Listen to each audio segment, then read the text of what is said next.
Milo Yiannopoulos is here in studio with us. Milo Yiannopoulos is in studio. He has the new book, Back Like the Phoenix from the Dead, months after. It was #1 on Amazon in the top 10 before it even came out on the New York Times best-selling list. And first they said, it's a hateful book, even though we haven't read it. We're not going to allow it to be on the New York Times bestseller list, which they've announced they do to conservative libertarian books.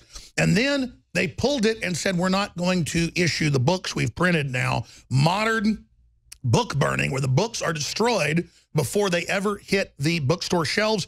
His crime is not playing into their official narrative. He's with us here for the next 2 hours to cover the waterfront here in Austin. The book is now out. We sell it at InfoWarsStore.com. Dangerous with Milo. And it's got him there with his German Shepherd on the back. Milo, good to have you here. Lovely to meet you. And lovely to see you again. Yeah, a lot of folks are very excited you're here.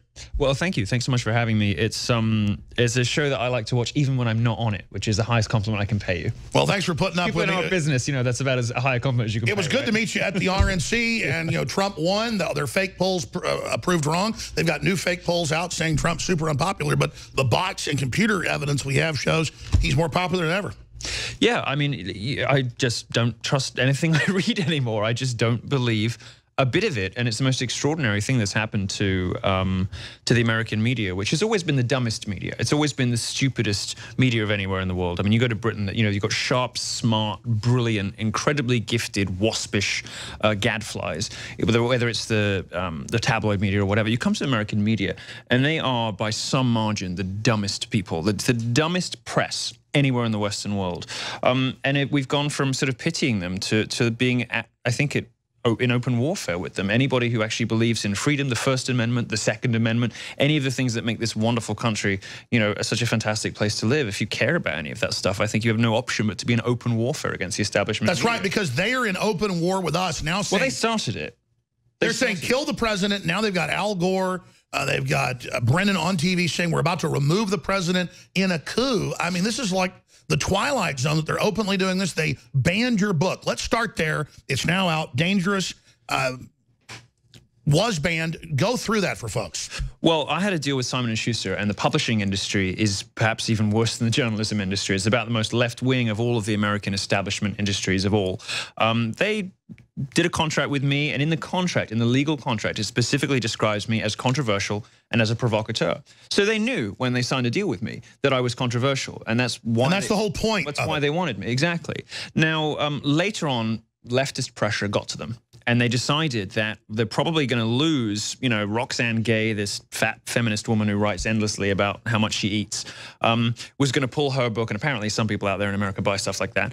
And all these other people, they were going to lose so much money from their leftist authors that I think they did a business calculation. They said, you know what, let's cut this guy loose because otherwise it's going to cause us problems with our liberals. And they also want to set the precedent for no platforming, where they just put everybody into the phantom zone like YouTube's doing now, where we don't ban your video.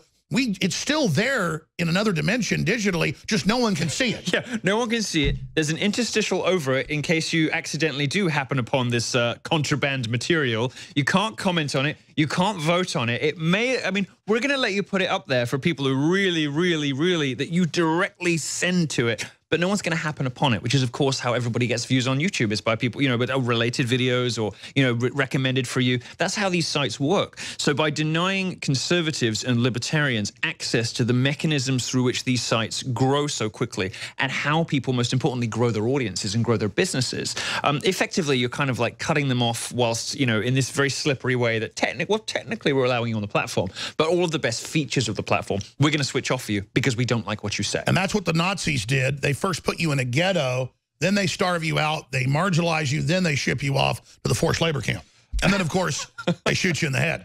Well, I'm hoping Google executives aren't going to come for us with AK-47s. But, you know, the left is calling for murder, for death, for civil war. I mean, you've had your events canceled because they're out there attacking people savagely. I think they have come. I mean, look, people used to laugh at you know, right-wing media for saying stuff like this, and then everything became true. You know, UC Berkeley, I couldn't give a talk about cultural appropriation, the most bizarre, pointless, abstract, academic, you know, nonsense. You know, just another way the left is trying to pretend that everybody's racist. And I wanted to give a talk about cultural appropriation. I wanted to wear a Native American headdress. You know, it's a silly, campy talk from a British fag who likes to crack fat jokes, and they wouldn't allow it to proceed. Something as unthreatening as me. You know, they wouldn't allow it to proceed. So can you imagine what they're doing behind the scenes to people who are not unthreatening? But you know, and they burned the town up. They had $100,000 worth of damage to UC Berkeley itself, $500,000 worth of damage to downtown Berkeley, and then to say nothing of the violence at the inauguration. And they beat up white lesbian women just because they were white. They must be racist, and they deserve to be beat up too, even though they're liberals. I mean, it is just frothing piranha-like behavior. Well, there's this hierarchy of privilege that they've assembled that I talk about in the book. You know, I'm searching for sort of the perfect weapon in our culture war. I want a sort of disabled Muslim lesbian immigrant tranny. Yep, thank you. You know, who happens somehow to be a conservative, because when we find her, it's all over. When we find her, the identity politics wars are done. You know, but no, there's this hierarchy. I identify as a leprechaun. Do you? Do you? Well, you've got that cheeky smile of the Irish. I can see you. And I'm not too tall. I can see you as a leprechaun. And I'm bow-legged. Me lucky charms. Me lucky charms.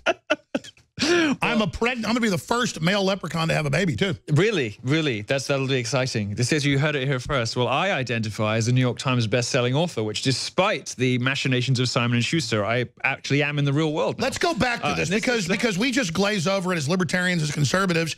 You know, we get knocked down, we get back up. We don't turn into drama queens. Imagine if the left had a book banned. A book banned. So your book was banned when it was #1 on Amazon, in the top 10 on New York Times, banned, clearly going to #1. So let's talk about that, roll through that, and where you are now. Yeah, well, I mean, the book hadn't been released yet, and Simon & Schuster caved to leftist pressure, I think, because they did a business calculation and said, you know, the amount of the left hates this guy so much that it's going to impact our business elsewhere. Well, the thing, they're not entitled to do that. If they were planning to cave to leftist pressure, or they thought it might be a risk, they shouldn't have signed a deal with me. This actually isn't so much a free speech thing as a contract thing. You know, are they going to stick to their word? They did a deal with me. These publishers like to make money from conservatives. They will sign up Mark Levin and Rush Limbaugh and, you know, all these other big selling authors, make money from them, and use that money to give Lena Dunham, Amy Schumer, and Hillary Clinton multi-million-dollar advances they never earn back. You know, so they make money out of conservatives. They make money out of you guys by selling books from people you like, and they kind of, you know, they publish conservative authors, you know, with tweezers, like holding their nose while they're doing it. They're perfectly happy to collect the checks, but they don't really want to be associated. So they do these things called imprints, where conservative authors, for instance, with Simon & Schuster, aren't published by Simon & Schuster. They're published by Threshold Editions. So Simon & Schuster can say, oh, that's just the conservative imprint, but they're perfectly happy to collect the money, you know? Again, they're putting people in ghettos. Exactly, but they are. But then the ghettos become the most popular avant-garde areas. Don't they understand the Streisand effect? No, and the problem is if you're going to throw a house party and say if you go to their house party, you can't come to our house party, you better make sure your party's the best one. And unfortunately for them, libertarians and conservatives are throwing the best parties right now. You know, we're so much more joyful and fun. Look at this. And more inclusive. We don't care what you're like as long as you're not hitting us over the head with bike locks. No, exactly. I mean, it's an adherence to principle. Like, we just want to be able to say, do, and be whatever we want and be left alone. But isn't that the big secret? We'll call ourselves conservatives because we, you know, don't mind the attacks. But I've always just been a libertarian, free-thinking, open society guy. It's the left trying to kill classical liberalism. And so I see them as very anti-liberal. I don't think these terms mean anything. Well, it's a kind of quirk of linguistic history, isn't it? That the left in America are called liberal when they have nothing to do with the liberals. They have no liberal qualities. They don't believe in any liberal things. Classical liberalism was supposed to be about doing whatever you want so long as it doesn't hurt anybody else. J.S. Mill on liberty, the harm principle. You know, do whatever you want, provided that your actions don't negatively impact the people around you. Well, that's literally the opposite of the American left. You know, they seem to want to regulate, run every language, I mean, they want total control. I mean, you know, what if I want dreadlocks? No, you're white. That makes you a racist. No, that's just, you know, this cultural appropriation thing I was going to talk about at UC Berkeley is another way the left tries to imply everyone's racist. It says if you haven't suffered the injustices as a member of a particular it starts with banning Halloween parties, and soon it's everything. Milo Yiannopoulos is with us. The new book available everywhere, Dangerous with Milo. They don't want you to read it. Well, it's available at InfoWarsStore.com. Get your motor running. Head out on the highway. Looking for adventure. But don't annoy a liberal because they control language. Don't have a Halloween party. Don't have a costume party. Don't try to have a speech. Don't try to publish a book. Don't criticize Muslims that are cutting people's genitals off and throwing gays off buildings, because if you do, we'll call for you to be put in prison. Milo Yiannopoulos is our guest. We're going to open the phones up in the second hour. The book is Dangerous. banned by a major publisher. So finish up with the saga of that, because it's so interesting. Sure. Because it was just in the news. Well, he deserves to have his book, when it's a bestseller, pulled. I mean, this is unprecedented digital book burning.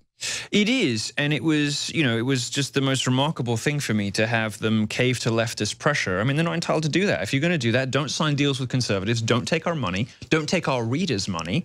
Go try and make money if you can off Amy Schumer and Lena Dunham, so long as people find these, you know, which they can't. They just force feed us, these people. These people were instructed to find beautiful and instructed to find talented. And remember, they banned you off Twitter for criticizing women as the Ghostbusters. No, that Ghostbusters movie was so awful. It bankrupted the studio. I had the temerity to criticize Leslie Jones' performance. And by the way, I actually stood up for her. I said it was a shame that she had to do that whole, like, stereotypical black woman routine. And it would be nice if somebody could just happen to be a black woman on screen and didn't have to go and didn't have to play up to the stereotype, because I thought if I was the kind of person to be offended by that kind of thing, I might have found it patronizing. I was sticking up for her, and they still came for me anyway. Well, that's the thing. People say, hey, I'm not being racist, don't ban me. No, we need to say, listen, everybody's got free speech as long as you don't call for violence. But instead, they can call for violence, then we're restricted. Well, they do call for violence, and they don't just call for it, but they do it. And they do it outside my college talks. They do it with the president's inauguration. They do it all over the place, and they're perfectly happy to threaten it, and they're perfectly happy to see through on their threats. And when you see Yvette Falaka, for instance, that's school teacher. She's a school teacher, a member of By Any Means Necessary, which is kind of like Antifa light. You know, they won't quite admit that they go and smash things up, but By Any Means Necessary, the clue's in the name, isn't it? You know, she's a school teacher, and she's going on Tucker Carlson, proudly saying, yes, we're very happy that we got Milo shut down. We're very happy. And he's like, well, but you're using violence to stop political speech. That's like the definition of fascism. And she says, no, he is a hate monger and calling for genocide. He said, what do you mean calling for genocide? Where's your evidence? And she said, he's just hateful. You know, you push them to a certain point, and it's the same old thing. You get to a certain point with liberals, you get to a certain point with progressives, and it's just, I don't like you, therefore you're evil, therefore you can't be allowed a platform. This idea of hate speech, which really just means you're conservative and I don't have any facts to disprove you. So we must drive you out of public life. This is what happened with this book. Fortunately, I mean, I went out, I raised money myself, I got it published. I started my own imprint, in fact. And now I hope to publish other people who similarly... Isn't that the way to get around the censorship? Is just we just leave the structure and build our own? I think it is. And conservatives have been talking about this for decades, but they spend a lot of time talking and not much time doing. And I think one of the things that you and I have in common is that we've actually gone out and done things. I mean, you built your own network. You built your own entirely parallel media ecosystem, so that you don't have to be reliant on these people, which is exactly what conservatives would be doing if they put their money where their mouth is. Instead of, you know, writing ponderous articles for National Review and Commentary magazine about how we ought to do it, you've gone and done it. I've started a publishing imprint, and now I can publish not just me, but other people too. You know, other people I like who can't find that which doesn't kill you only makes you stronger. During the break, you said some important things about thinning the herd, what their pressure's done to us. Yeah, I think the progressive mission to make it as expensive and difficult and stressful and exhausting and complicated as possible to be a conservative or a libertarian in public life has an inevitable effect. And it is that only people with superhuman stamina and resources are able to survive. So you need to have money. You need to be one of those people that just can take the licks and keep on getting up. Now, you and I both have some personal qualities that mean that we're both, you know, we'll take it, we'll get up the next day, and we'll come back twice as hard. But not everybody is like that, and certainly most of the people on the left aren't like that. But to survive at all in conservative media in public, you have to be like that because of what they do to you. And that's, I think, one of the reasons there's so little talent on the conservative right in America. There's and what's so crazy is people think getting attacked by scum and by people that are control freaks is bad. It's good. It's the animating contest of liberty. It's like if we didn't have gravity, we'd be jellyfish. These people are making us stronger. It's enjoyable now to have them put more weight on me and then break free, because like Doomsday, every time they attack, we get stronger. Yes, what does not break me only makes me more fabulous. Come on, let's just compare it. I mean, those of us that have made it through their attacks are like Doomsday now. And, you know, that's how they see we're us. Indestructible. It's no wonder they hate us so much. No wonder wonder they fear us so much. No wonder they cannot allow our college talks or our TV shows or our media appearances to proceed unedited, untrammeled, you know, unsabotaged. Because after everything they've thrown at us, the fact that we're still standing and still just as defiant and have just as big audiences, if not huge, you know, even more huge than before, makes us terrified. Exactly, and Trump's the same. So let's look at Trump and talk about where you see him going, what he's done right, what he's done wrong. 6 months in with Milo Yiannopoulos, the new best-selling book, Dangerous, available at InfoWarsStore.com and everywhere as well. We will make America great again.